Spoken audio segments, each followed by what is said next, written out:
last week you made a proposition to Christian Cage to join Team Taz. Have you heard back from him? Well, Dasha, you're right. It's been a week. And week? We waited months for Hobbs. No offense to you, Hobbs. I'm just saying. But why are we waiting a week? We are Team Taz. We shouldn't even wait an hour for Christian Cage. I don't care who he is, what he did. I don't think we should be waiting. Ricky, chill. I know, you're right. And I love your passion. And you're not wrong. You're right. It's annoying. We're chasing this guy, and we shouldn't be. But I think it's best for us to lock down Christian Cage, for you to stay backstage. You're a little combustible. It's best if you stay backstage. I think... I agree completely with that, Taz. You know, Ricky, you've been a little indifferent lately, so maybe it's better if you just... Hold on. You know what, Brian? I hate to do this on camera to you or Ricky. It might be best for you also to hang out backstage. What do you think? Just let Hook, Hobbs, and myself handle this. You guys a little combustible. Dasha, we are going to lock down tonight Christian Cage, part of Team Taz.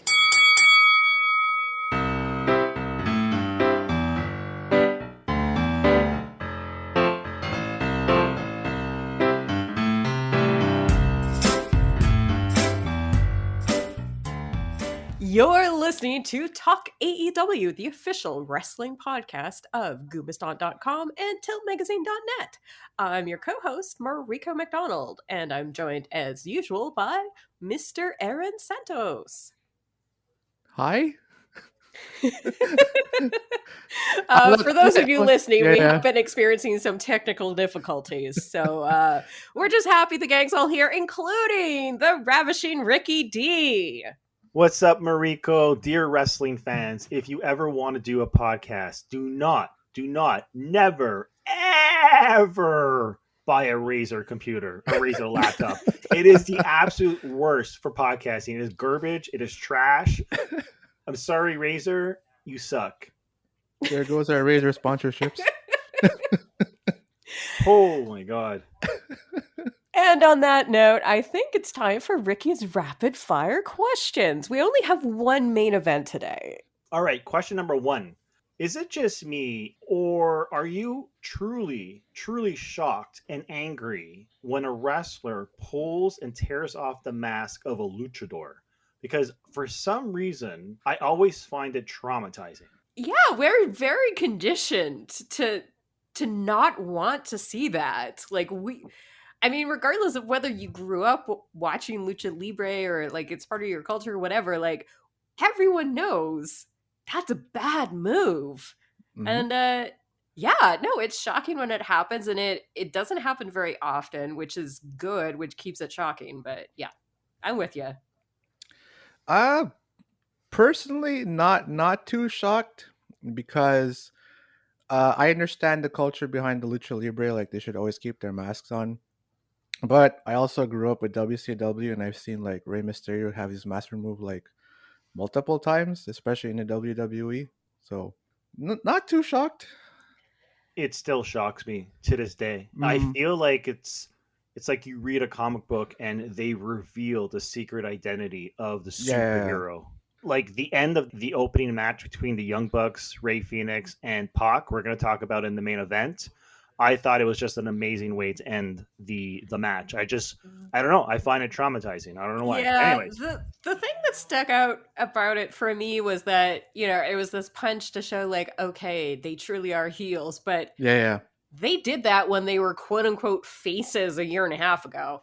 Mm-hmm. So it's just kind of, maybe we can talk about this later, or maybe I have a feeling this is going to be a question coming up. You just called them faces about a year ago. I kind of feel like the only true face in AEW is Jungle Boy. Every single wrestler has this gray, shady, dark past. I don't know. I feel like Hangman's pretty...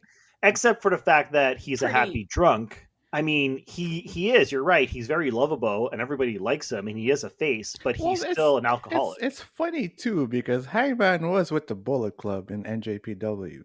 He was with a heel faction. Right. Okay, but we're not gonna take into account what they did at a different promotion in the past, because that doesn't really apply to the rules of the universe of AEW. I kind of look at it like a comic book, the good guys, the bad guys, the heroes, the anti-heroes, the villains, and I kind of feel like Jungle Boy is really the only true face. I mean, everyone else has gone back and forth, or they're shady. There's something look, Darby Allin has never been a heel technically, but the guy is not exactly like a role model.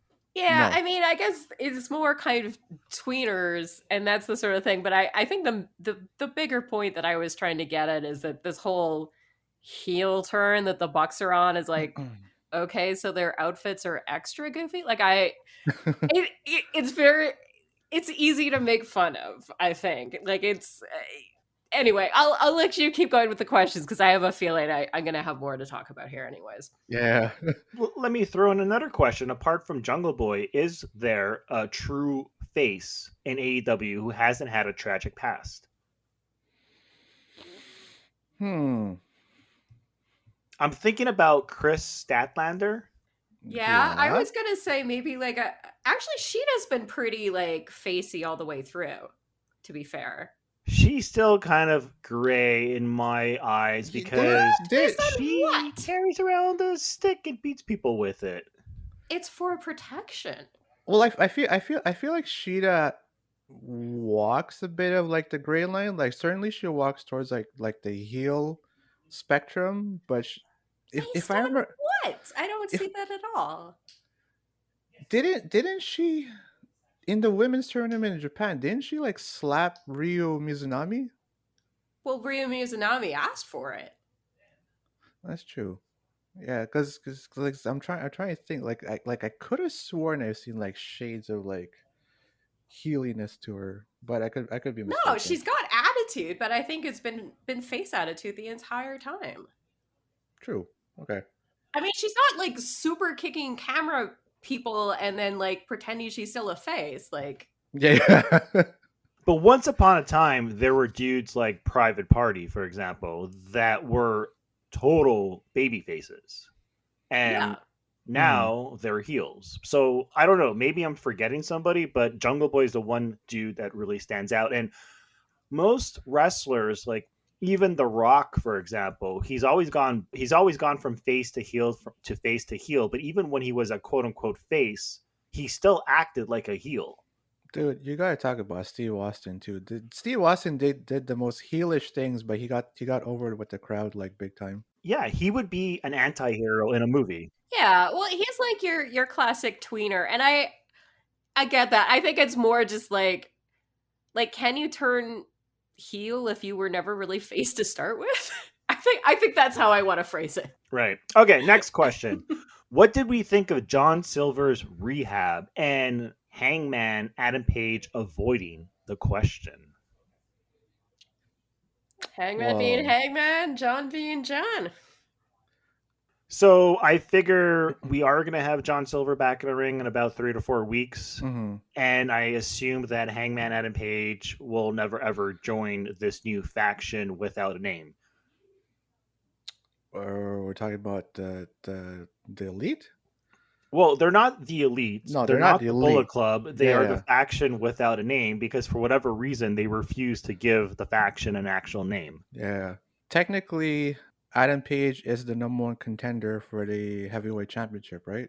If I'm not mistaken. I believe so, but I guess my question is like, why did he avoid the question? Do you think that they're actually using that as the start of the storyline, or are they going to tease the is he going to join? Is he not going to join? I definitely. No, he has no interest in joining. He like they're just showing who he figured they were the entire time. I'd be interesting to see if they try to make an overture to him, but I think his storyline right now is just to be like, no, I'm just going to hang out with my new friends and work on me, and that was part of the problem to start with, and then that's how he gets his power to defeat them. Yeah, but yeah, exactly. I mean, like the dramatic storyline at this point is going to be like eventually Adam Page is going to have to like confront his demons. Okay, but so Aaron, you're the big Kenny Omega fan, and you are a big, huge fan of the Bullet Club. So we later had a quote-unquote promo, I guess you would call it, with the faction of no name, Kenny Omega, Young Bucks, Don Callis, etc., etc. Uncle Creepy Fun Squad?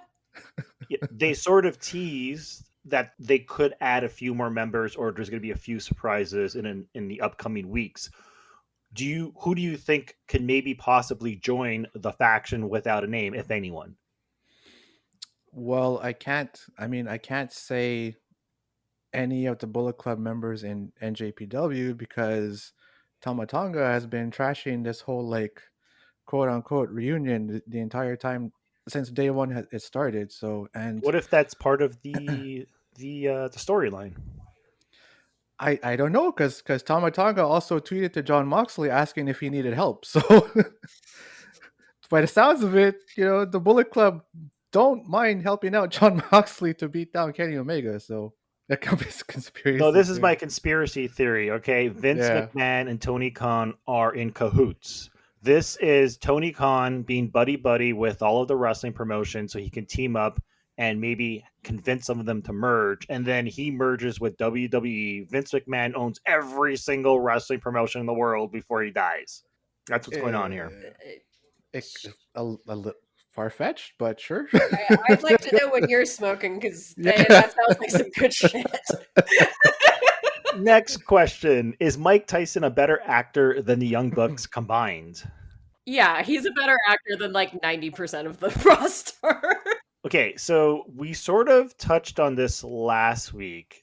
Did AEW recently change the rules? Because in the past, you needed to just be in the top 5 and you would be able to get a shot at the championship. Well, that's what Britt Baker said in her first promo on the whole thing. But this week, it made it seem like she needed to be in second place. I think it was more a way of introducing her feud with Tay Conti, because Tay Conti's number 2. She's obviously the one getting the big push right now. And so it makes sense for Britt Baker to go after her. And so if you're going to make it because she's number 2, then yeah, okay, make it because she's number 2. To be honest, like I don't follow too much of the rankings. I didn't even know that you can get a title shot within the top 5. Well, it was like that in 2020 is what I'm saying. In 2020, like let's say you were ranked number 4, you were allowed to get a title shot for whatever reason. And the reason being is because let's say, for example, Hangman is number 2 or number 1. And Rey Fenix is number 2, but Hangman, they don't want to put him in a title shot because he's in the middle of a storyline, or he's injured, or he's on vacation, or his wife is having a baby, or whatever it is. So they allow the next person in line and or the person that follows up until the top 5 to be able to have a title shot. But the way Britt Baker explained it on Dynamite, it made it seem like she's in second place. The way Mariko's explaining it, it makes it sound like she just wants to be in second place, so she feels like she earned it. But it was never really clear. No, it wasn't. And the whole jib of her promo was always been, well, the last 2 weeks anyway, was like kind of like taking jabs at the whole ranking system. Because like, it is kind of sketchy at times. Okay, I don't know. If anyone knows, feel free to send us a tweet. I think that was the whole point of the thing, was just to be like, it's kind of wonky, and like any rules that you think apply to it are only rules in so much as they're convenient at the time we're booking the show. I missed a match last night because I went to go do my laundry, and apparently there was a match with Anthony Ogogo. So can you guys tell me exactly what it is that I missed? It's one of your favorite squash matches, Rick. I love squash matches. I know you love squash matches. matches. Finish too in a wrestling match. Basically, Anthony Ogogo's in the ring. He looks like a killer. There's some dude. I don't think they even said his name. I was trying to listen. I did not. There was no entrance. He was just like Brody McJobber there to get pummeled by the guy making his debut. He gets there's like a little bit of wrestling. There's a collar and elbow lock up. They kind of do a little bit of scrapping, and then Anthony Ogogo just boom kidney punches the other guy. He falls over. The ref calls it. So apparently now, like, bruising a dude's liver is a way to win a wrestling match in AEW. Hey, listen, man, he's a boxer. I mean, how else is he going to finish off his opponent? Dude's going to box. If that's the gimmick they're going with, I don't think it's a bad one. It's not a bad one. It certainly like makes him a very dangerous wrestler. Which I like. I thought that was smart. But I am curious to see how this plays out in future matches when he's not against Jobby McJobberson. Okay, wait. So how does it compare to the punch that Mike Tyson gave or threw at? Is it throw a punch? Threw a punch at Cash Wheeler by Iron Mike Tyson. How bad was it? I mean, the jobber might be peeing blood for the next couple of days. It's different to say because it was a body shot, but they did a good job of making it look vicious. Yeah, he did a good job. I mean, kudos to the guy that we don't know his name. I'm sorry. I know, but I know. he did a great job at selling the punch. Yeah, he immediately just doubled over and died, and made it very credible. Correct me if I'm wrong, but didn't he retire from boxing? Yeah. He was forced to retire because of an eye injury. Yeah, he's basically blind in one eye. Okay, that's what I thought. So back to Mike Tyson. So Mike Tyson punched Cash Wheeler. It looked like he hit him really, really, really hard. Like he almost knocked him actually out. looked like he made contact. Yeah. Yeah. I think it's one of those things where Mike Tyson doesn't realize how powerful his punch is. So he thought maybe the punch wasn't very hard and it was a soft blow, but really he almost took off his head. Yeah, it's possible. Yeah, I mean, like, even just delicate contact from Iron Mike, like, I'm sure, like, you feel it. Like, there's no way, even if he's pulling a punch, an Iron Mike punch can only be pulled so far. Look, I'm pretty sure if Iron Mike Tyson punched me with his pinky, I would get knocked out. Well, especially like when you got like the adrenaline and stuff going on around. Like sometimes, like it could be like carried. It could be like carried over a bit. Like just feeling the rush. Yeah, he got kind of swept up in the moment and just like like boom. And like maybe Cash thought he was gonna pull it sooner, and so his face just went into it. Yeah. But yeah, no, there was definite contact there. My next question, was there an actual reason or point of having Mike Tyson as the quote-unquote special enforcer when you had Sammy Guevara? Because like Sammy was taking care of business while Mike Tyson was just kind of like standing across at the other end of the ring staring at Cash Wheeler while he's actually interfering with the match. Like Jericho almost lost the match if not for Sammy. Well, I mean, Iron Mike said it himself, right? Like if I'm not mistaken, like during his promo, he said he won't do anything to interfere in the match. So, like, if Chris Jericho is getting pinned, and then he punched the guy in the face. Yeah. The point is that Cash actually hits, like he assaulted Jericho, so he interfered in the match, but Mike Tyson wasn't there to stop it, so therefore he didn't do his job properly. And then afterwards, he actually punches Cash in the face, so therefore he does interfere. So this is like the worst job ever. He should not get paid. Well, that was the whole point, because afterwards he's made an honorary member of Inner Circle, so it's like, okay, so he was actually on Jericho's side the whole time, so he was never actually going to be impartial, so jokes on the Pinnacle again. Next conspiracy, the NWA women's belt was shown on television again. So first of all, my first question about this belt is this the ugliest belt ever made? I've seen worse. Yeah. Really? Yeah. God, it's ugly. And my next question is... Oh, come on. The pink rhinestone diva belt? Like, you think that was prettier? Yeah. Like, come on.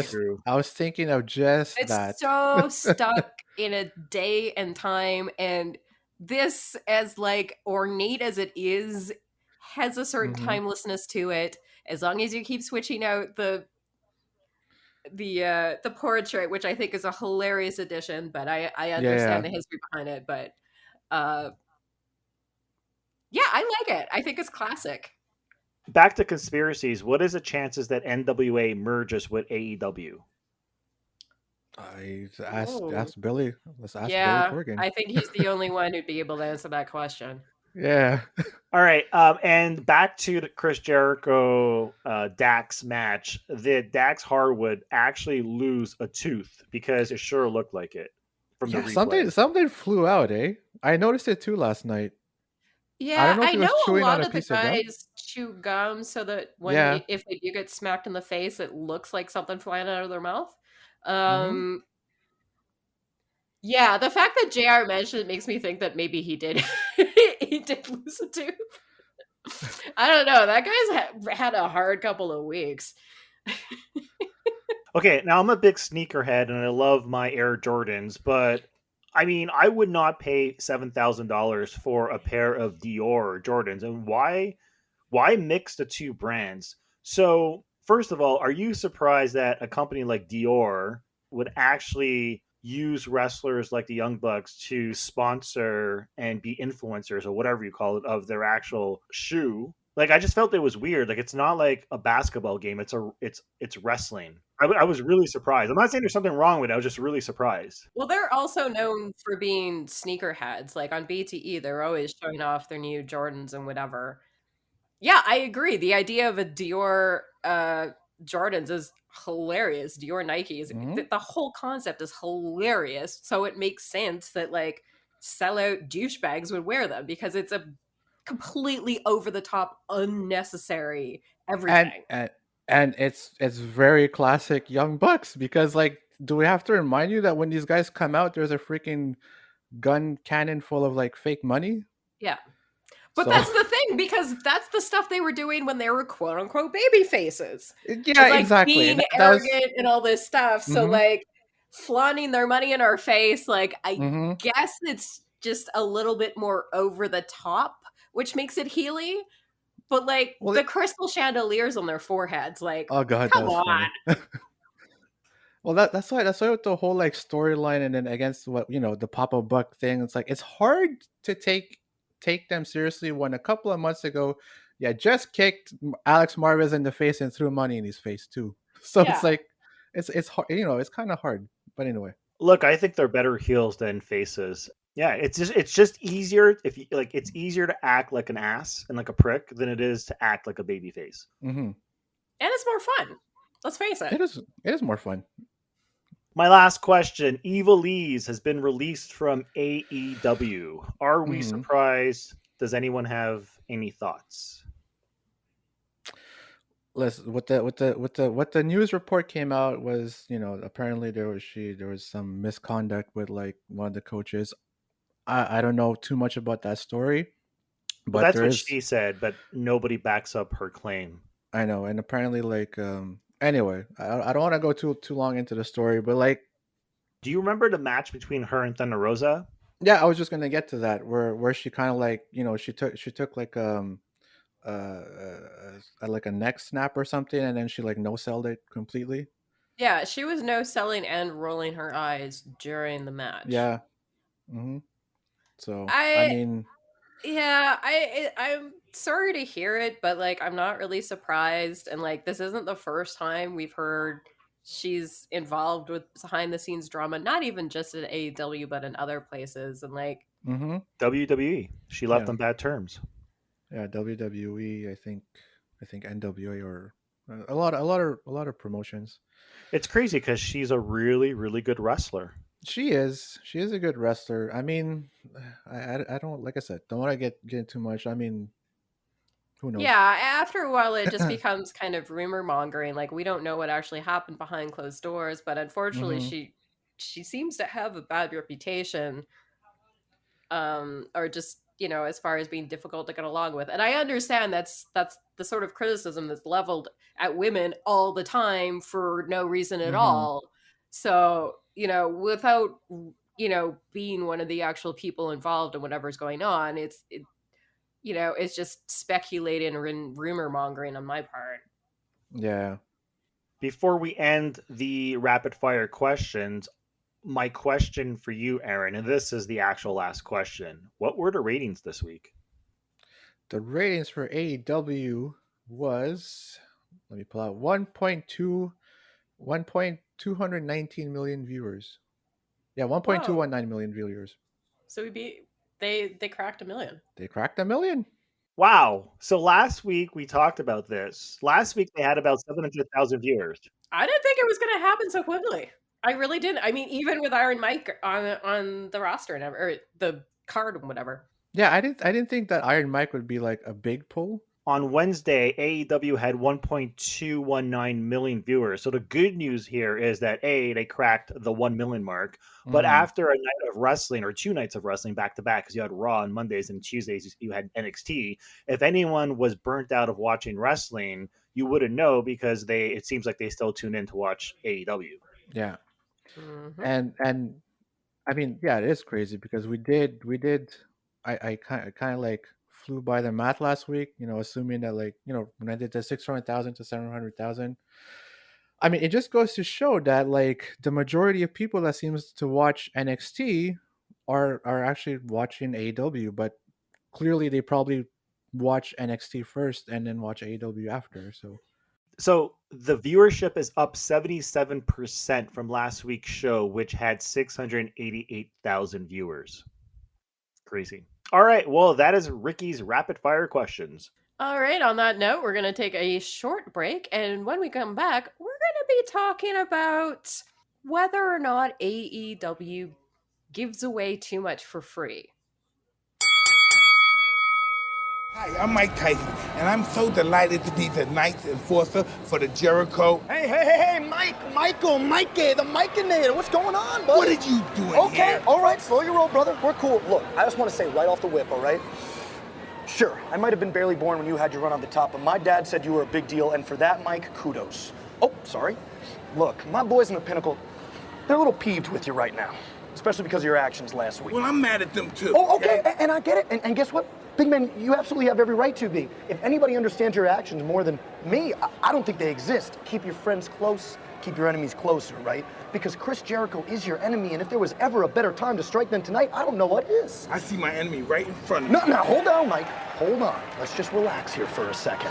All I'm saying is, I'm not asking you to cheat in this scenario. Well, that's what it sounds like. No. Tony Khan, I didn't ask him to cheat. I'm not asking you to cheat. Brother, all I'm asking you to do is be on the right side of history. Okay? Now, the last thing I would want for you, Mikey, is to look back on the night and have any regrets, because looking at your face, I'm sure you can already think of one. Baby, Whoa, no, okay. Now, hold on. See this? Mike, we're gonna settle down. This right here is a blank check with your name on it. Okay? Think about it. And we're back. So we're going to dig into the main event now. And basically this came up because the opening match last night with Young Bucks, Fenix and Pac, barn burner, killer, 20-minute pay-per-view level match. Mm-hmm. And this seems to be happening week after week after week. Big storylines, big matches. Can AEW keep giving away this much for free, or should they be saving more for their pay-per-views? I think they can still keep giving this for free. I mean, we did talk about this a couple of weeks or last month when we talked about like how many pay-per-views they've had per year. Yeah, it was 4 pay-per-views per year. I mean, there's a pro and con to this. Is that it's great that you're having these awesome big pay-per-view like matches building up in AEW Dynamite. I mean, it gives you more reason to come back and watch the show. But the con is that come pay-per-view time, like I feel like, it's happened with the last pay-per-view event where they over-delivered and undersold. Now, like it's not entirely their fault, the whole like exploding deathmatch thing. I mean, I get it, but there were a couple of underwhelming things. Wait a minute. It was their fault. Whose fault was it? What are you talking about? It was someone there's fault. We don't know their name, but someone. It's Rick's conspiracy theories again. It's a conspiracy. Again with the conspiracy theories. Oh no! I do not condone this, by the way. Please stop reading QAnon and come back to us, Ricky. Hey man, I'm from Montreal. Sami Zayn's from Montreal. We like to exchange words sometimes. We have ideas. Hashtag free Sami Zayn. Yeah, like I'm just afraid of them like keep hyping up these big matches, and then come pay-per-view time is just going to undersell, Man, we have a completely different view of this, Aaron, because that's not my problem with it whatsoever. I think there's enough talent in AEW that they can produce an amazing PPV match on Dynamite every week and still have like amazing matches on the 4 pay-per-views that they have per year. My problem with this is, and I understand why it happened this week, because it was the first week. They weren't going head to head with NXT. They really want to make a big impression for anyone that might be checking in for the first time. So they had 2 championship matches and 2 big, huge main events. Mm-hmm. When I say main events, one of those main events was actually the opening match, because that match, a lot of people loved. I think you loved it. Oh, That's absolutely. I was crazy for that freaking match. fantastic match, man. And like, even though we knew the outcome, like I was like edge of my seat, like really wanting, like being like, oh, are they gonna do it? They wouldn't do it. Are they gonna do it? Are they gonna do it? No, they didn't do it, but I legit thought they were gonna do it. so did I. If they had lost, I would think it's amazing, but they didn't lose because everyone was like, okay, they just turned heel. Yeah. They just joined Kenny and the gang. They're not going to lose the championship belts right away. Mm. You know what would have been cool if they had? Like, you could still do the same sort of storyline. You just started a little bit in the middle or something. This was what I wanted to see in a pay-per-view match where Rey Fenix and Pac win the championship against the Young Bucks. The thing is, that could still happen. Yeah, it could totally still happen. Absolutely still happen. Because Pac and Fenix, I mean, like, definitely will want to have some revenge because they clearly got cheated from the win. So, do you think they can actually top the match in terms of the way they told a story in the match? Because very quickly, there were two amazing spots in this match. Okay, there was a spot that happened outside of the ring where I forget who did what to who, but they both did the exact same move to the opponent. So it was kind of like a draw, like kind of like a Wild Wild West draw, right? Mm-hmm. And then the ending, I thought the ending was amazing when he ripped off the mask. First of all, the rematch is going to be between the Young Bucks and Penta and Fenix. Or it'll be a three-way match, and then Pac and Kenny will get to go at it. That's what I want to see, is trio versus trio, whether it's in a singles match and a tag team match, or whether it's in like a trios match. But that's what I want to see, the feud between those 6 people continue to play out. And that's how you do the rematch, is you mix things up a little bit. And then you can bring back echoes to the previous match. Okay, but I think this match is amazing. Don't get me wrong. I'm just addressing some concerns because, like I said, I want to see the match, the rematch on a pay-per-view. So now the other concern I have is right now they have one televised show, Dynamite. They used up 30 minutes for that first match. And so if they do this every single week, it takes away the spotlight from everyone else that they need to spotlight. Like, for example, where's Jon Moxley? Where's Eddie Kingston? Where's Thunder Rosa? Where's Shida, the women's champion, et cetera, et cetera. So that's the other drawback to having these matches on your televised weekly show. Well, they did cut video promos this week still with Shida, Thunder Rosa. I mean, they're still like advancing the storyline a bit, although not too much, but you know, they're still showcasing them a bit. So, but remember the reason why I wanted to talk about this week was because last week I mentioned how I love the match between Darby Allin and oh my God, what is his name again? It was Darby Allin and JD Drake. Yeah, exactly, Drake. But the problem was, it wasn't a really big problem. It was just like it went kind of like really long because not a lot of people know who Drake is, and it was like a 15-20 minute match, and I was like, it's on TV, and there's only so much screen time they have, and so this should have been done in like 12 minutes, 10 minutes tops. I would say actually 10 minutes. And once again, here we are a week later, we got like a 30-minute match. Well, it wasn't 30 minutes, but it felt like 30 minutes because they had the opening. With 4 of the best, like arguably the 4 most athletic best wrestlers on the roster. Like, I agree. I'll take. I mean, I'm not like that's the thing. I would celebrate the fact that we're getting like a half-hour incredible like edge of your seat matches on free TV. No, I totally agree with Mariko because like if this is the quality we're going to get like every week, I mean, like I don't expect it to be this quality match every week, but and not every match needs to be that long, but that match was so good. It could have been longer, and it wouldn't have bothered me.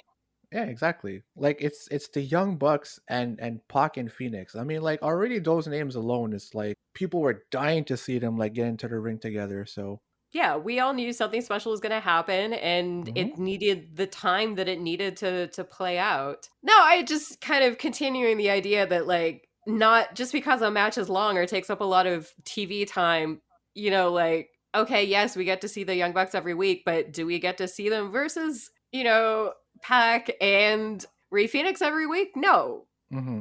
I think maybe that's why again, it's not really an issue. It's kind of like me just bringing up a question, but I think maybe it's because it is the Young Bucks and not, I don't know, someone else I want to see, someone that's not on the spotlight. Well, yeah, I mean that it just sounds wait, you're giving the Young Bucks 30 minutes of your screen time. They're on the show every week doing like a 15-20 minute match. Yeah, but it was a great match. It was a great match. It's I feel like, okay, let's cut to the chase. You have a problem with the Young Bucks. So I think it's just I think the Young Bucks are great in the ring. I think the thing is, we talked about this last week, so I don't want to repeat the whole entire segment, but the Young Bucks and Kenny Omega do not need that much screen time on Dynamite each and every single week because they are already over. Everybody knows them in the company. I don't know. I'm glad Darby Allin once again was defending the belt, because even though the match was kind of confusing, to be honest, I'm not entirely sure what was going on. Yeah, it became a complete shit show. Yeah. Like, at some point in the ring, it was like 9 guys and not one of them was wrestling for the belt. It was weird. Like, the camera wasn't even on them. The camera didn't even know where they were. Like, it wasn't even clear they were still wrestling each other because there was another, like, tag match happening. Yeah. And then Ethan Page and Scorpio Sky come down and we're like, wait, you have an interest in any of this? And then Lance Archer comes in and it's like, okay, I guess it's just like happy hour in the ring or something. You got 3 freaking different storylines happening in the ring at once, and then you got like, Matt Hardy. And the people wrestling the match aren't in the ring. Yeah, exactly. Okay, but what I don't understand is, what's the deal between the Dark Order, or the link or connection between the Dark Order and Darby Allin, or the Dark Order and Matt Hardy? Like, it all goes back to the Adam Page thing, because Dark Order helped. During his Adam big Page. Money match, and so Hardy and the Hardy family are beefing with Dark Order. I mean, it made as much sense as it needed to, which none of it made any sense. So you're not missing anything. Okay, so we had 2 big events, 2 big championship matches on this episode of Dynamite.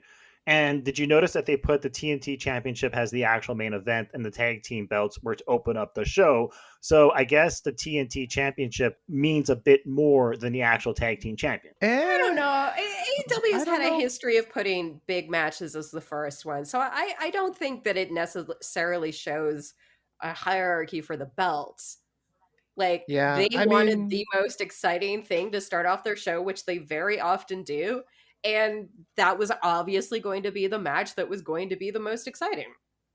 Yeah, and I mean, like just wrestling as a whole. I mean, like, a lot of the promotions, especially like WWE, have been putting big matches in the first hour of their shows, because, I mean, even though I don't like talking ratings too much, but apparently the viewership is pretty high in the first hour compared to the second hour. So.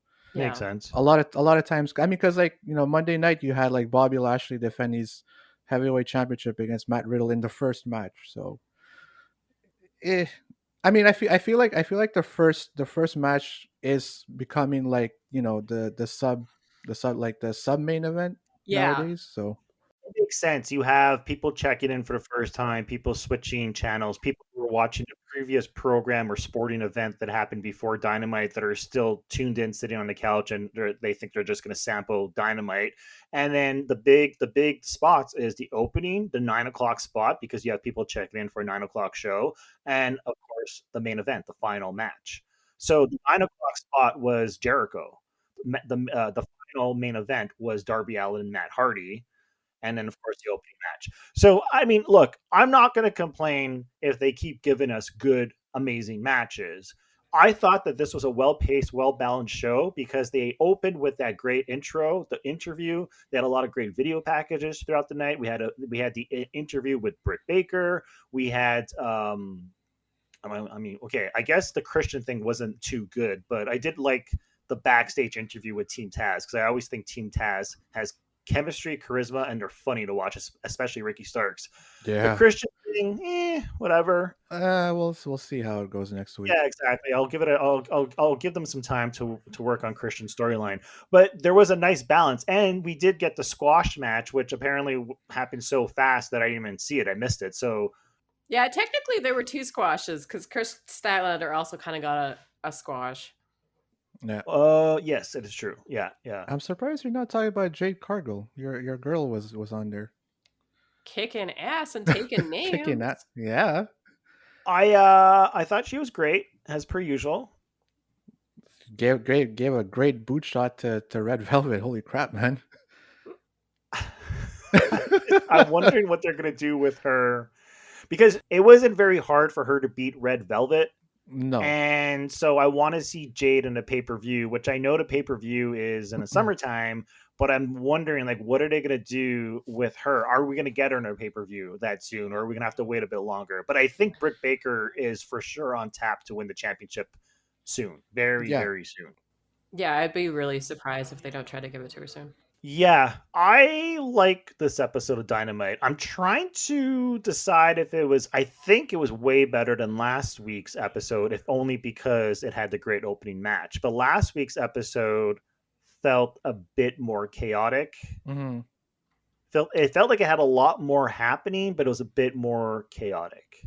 Whereas this felt like whoever was in the director's chair, which is probably the same person, Tony Khan, whoever helps him out, I thought that they were more focused. And you know what? Here's the thing. So I wonder if now, because NXT is no longer on Tuesday, because I said this last week, I felt that it felt like quite often they were very desperate or rushing to do things because they just wanted to boost their ratings, right? Mm-hmm. And I feel like this week, it felt like they weren't pressured or stressed, and they were taking their time. Mm-hmm. I got that impression too, because like there are some times where you just feel like AEW is like just rushing just to like outbook NXT or something, and you know that's how you get these messy storylines without any clear direction. But today, like this week, like I feel like it was more, it flowed better for some reason. Yeah, it flowed there better. was much better flow. I mean, yeah. Bearing in mind, we're comparing a taped ahead to live show again. That's true. So, with Very the tape true. show, they do have a bit more time to be like, okay, what does the pacing actually feel like? What matches actually fit going one after another? Do we need to break stuff up here? Okay, we'll put the talk spot here. Whereas if you're doing it all live, that's a bit harder to do. This was not live. So how do you explain the confusion in the main event? Like it's not even live. Well, that's just how it was. I mean, like, you did not hear the emphasis of Matt Hardy is alone. He's alone. You didn't catch that? Even my wife caught it. She was like, "Oh, there's a bunch of people going around," and she called it. So it's funny. But you know what made it more confusing is when they go to commercial. Mm-hmm. And so I know they do the picture in picture, but they shrink the screen. And when you have like 30 people running around, it makes it hard to like follow the action. And when we come back from the commercial, I'm like, where's Darby Allin? Where's Matt Hardy? Like, why is Lance Archer in the ring? Because they did disappear. They completely disappeared. Yeah, exactly. Like, it kind of sucked that like that big ass interference interfered. Like, it disrupted the match, because like, when was the last time Matt Hardy did fight in the pay-per-view event. But like, just the fact that like, he did some pretty cool spots like during the thing. Like, I don't know, like he looked really cool in this match. You talking about Matt Hardy? Yeah, Matt Hardy. Like, Matt Hardy. I mean, he didn't jump very high from the ladder. He didn't jump very high, but But you could hear his wife yelling at him in his head as he did it. So I was like, yeah, okay. I mean, I'll still give him props for like attempting it, like it'll always bring back like flashbacks to like the old Hardys anyway. I kind of feel like Darby Allin has Undertaker powers at this point in time, where he can kick out of anything at this point. Oh, dude, man. Like, here's the thing. I actually thought he was going to lose the match to Matt Hardy, because Matt Hardy gave him his finisher backstage. He put his head wrapped up in the freaking chair, did the twist of fate. He jumped off a ladder onto a table onto Darby Allin. Like, he I thought Matt Hardy was gonna win. But you know what? That's how you should be building your champion. Building up, like, he could probably like break a pin out of anyone's special. I've already said this. Darby Allin is my favorite wrestler right Yeah. now in AEW. Yeah, and they're certainly like skyrocketing him as a champion so far. So I hope this momentum just keeps going. You know what I want to see? I want to see Jungle Boy versus Darby Allin for the TNT Championship. Ooh. That would be a fun match. That would be a great match. That would be a great match. I feel like Lance Archer might be like next in line too for the TNT Championship. No, I think yes. I think Lance Archer, but the problem is Lance Archer versus Darby Allin is not going to happen because now Lance Archer's best friends with Sting, who's best friends with Darby Allin. Everyone's friends with friends now. I don't know who's friends with friends anymore, man. You just had like half the roster come out during that main event, except for Hangman Adam Page never comes out to help. Well, because he's not really aligned. He's not really like with the Dark Order. I mean, again, it's probably just adding more wrinkles to his storyline. But you do have a point. We all know what the main event's going to be next year for like Revolution. It's going to be Page versus Cage. I'm telling you. Adam Page. The last thing I'm going to say for this episode. Well, there's two pages and there's two cages, so it should be Cage squared versus Page squared. Oh, right. Yes. In a cage match. Oh, now we're talking. Tony Khan, if you are listening, Page versus Cage versus Page versus Cage, make it happen. In a cage match. So the last thing I'm going to say to end off the episode, and feel free to like say whatever you want to say after I'm done here, but I watched WrestleMania this past weekend. I was really impressed with night 1. Night 2 was rocky, but when I was watching WrestleMania, I couldn't not help but think that it would still be really, really cool if AEW had their own WrestleMania. Because WrestleMania 1, like the original WrestleMania, is what put WWE on the map. It's what solidified that company and made that company what it is today. And I know we have 4 pay-per-view events, but well, I feel like Double or Nothing is their WrestleMania because first of all, I think it was their first pay-per-view it's their event. Flagship event, and if they keep doing it in conjunction with what is the podcasting festival that there is? Starcast? No, is that right? Oh, I don't know. Starcast. I want to say it's Starcast, but there's like a wrestling convention that the first couple the first couple Double or Nothings was in conjunction with, so it made it kind of like a mini WrestleMania weekend. By the way, it is Starcast. You're talking about the Conrad Thompson convention. Yeah, because they're not officially affiliated, but it just happened that they both happened in the same cities in the same weekend 2 years in a row.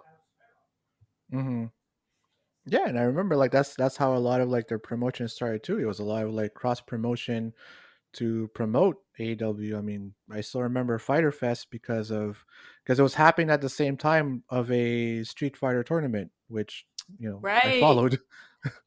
Oh, that's so funny. Yeah, that was one of the first AEW pay-per-views I saw.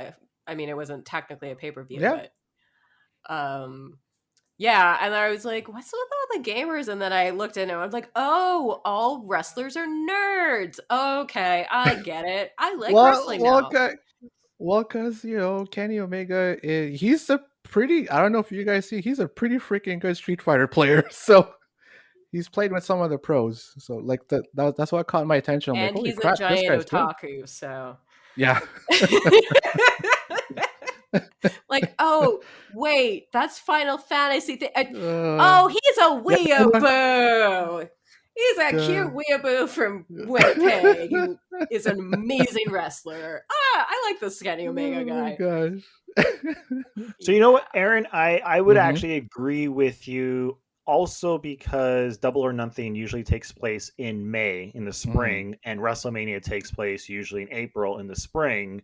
So it seems to be a good month to do your big, huge pay-per-view event. Also, I don't know what's going to happen with AEW. I don't know what Tony Khan's going to choose to do, but I believe now in Florida, you can sell out an entire venue.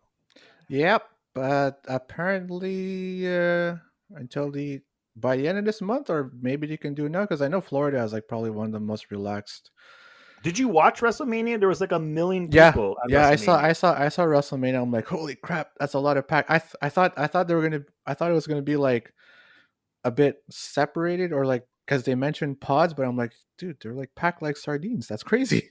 Yeah, and apparently someone who was there had COVID, so we'll see what happens. Yeah. What? What? Someone just said they had COVID and went to WrestleMania? Yeah. Yeah, it just hit the news today. That okay. That did not surprise me. The last thing I'm going to say, and I swear to God, this is the last thing. Bad Bunny pulled off the greatest Canadian destroyer on WrestleMania, and I say this because a while back I complained that there was too many wrestlers in AEW doing the Canadian destroyer. And now I want to say is none of you could do it better than Bad Bunny. I mean, I'm sorry to say this, but that Canadian destroyer that Nick Jackson did last night was pretty high up there, man. Yeah. It was a freaking springboard Canadian destroyer, man. I was like, holy crap. So I don't know. I'm sorry, but Nick Jackson kind of took that spot. It was cool though. It was cool. They were trying to outdo Bad Bunny's Canadian destroyer. They need an excuse to throw a Canadian destroyer in a match with Fenix and Pac. You're gonna Young Bucks with Ray Fenix, and there isn't gonna be a Canadian destroyer. Come on. Mm-hmm. Listen, I watched a Broken Skull Sessions interview with Chris Jericho. Vince McMahon is planning something. All right, conspiracy. I think you need to get out more. I think you need to get away from the computer. Maybe talk to some people. it was a rainy day in Quebec today, so. All right. On that note, I think we are going to call it a night. I'd like to thank everyone listening for tuning in. As always, you can find us on iTunes, Spotify, YouTube, Podbean, everywhere. And if you do like what we're talking about, why not leave us a comment? We're curious. Let us know what you think. Oh no, we lost Mariko. And it seems we've lost Mariko, but that's fine because we're actually at the end of the show. So it's more conspiracy theories. More conspiracy theories. It's a conspiracy, Aaron. Like at the very end of the show, with like literally with 10 seconds left to go, she vanishes from thin air. She vanishes in thin air. She's gone. Wait, God. I'm gone? Conspiracy. Oh, you're here. Oh, you're back. You guys disappeared for a second. Hello? That's why I shouted out conspiracy theories. Here we go. All right, I believe you were signing us out. I was trying to, so yeah. Maybe you can all right, on that note, we're going to call it a night. I'd like to thank Mr. Aaron Santos. No problemo. And, of course, Mr. Ricky D. Big shout out to everyone who follows us on Instagram and Twitter, and leave us a message, tweet at us. It's Talk AEW Podcast is the Twitter handle, and you can find the podcast over at goombastomp.com. Check the podcast section or the wrestling section. Thanks for tuning in. Have a good week. Bye.